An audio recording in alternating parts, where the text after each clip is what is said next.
about a year ago, we released a whole fleet of agents who were specialists in doing things like accounting, helping you with your payroll, helping you invoice, etc. And what we quickly learned once we were looking at customer feedback and speaking with customers is, it's great you have all of these awesome agents, but now I have to manage them, right? Who's going to manage them? How do I know when I should use this agent over that agent? And so we realized that actually you needed a system that oversaw this fleet of agents, because at the end of the day, what you want as a customer is, I want this task done, I have this job, I have this problem, and you, system, figure it out for me. And so the first major shift was to switch towards an orchestration system that managed all of these agents together. And it worked out pretty well for 3 months, right? Which I think right now 3 months is maybe like a year in former times. But we quickly saw that, again, while these agents operated independently, they needed to work with each other, and passing context between agents was extraordinarily difficult. They were passing natural language outcomes to each other. But for an agent that goes after the first one to be successful, it needs a lot more context.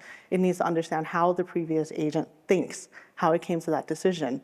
And so if you can imagine, if you have 10 agents and they all are passing to each other, every time that pass happens, error compounds.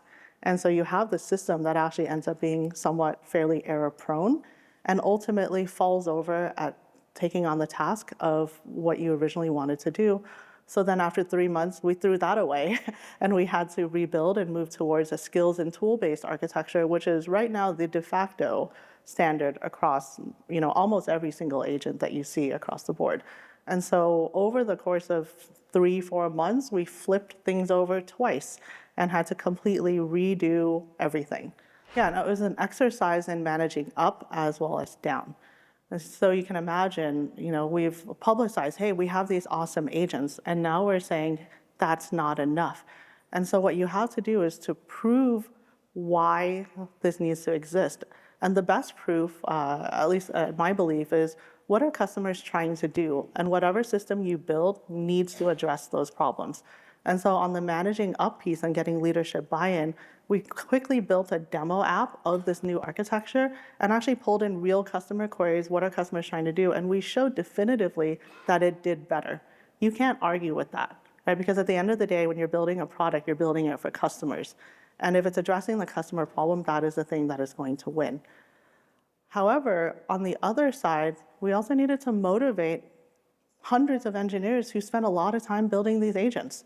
And now we're saying, throw it away. You got to do something new. And so the motivating factor there is actually talking about the scale of impact moving towards this new architecture allows you to do. Previously, your agent can solve its narrow problem. Now your skill or tool can solve this problem for every single customer that touches your surface. And that's a really exciting thing.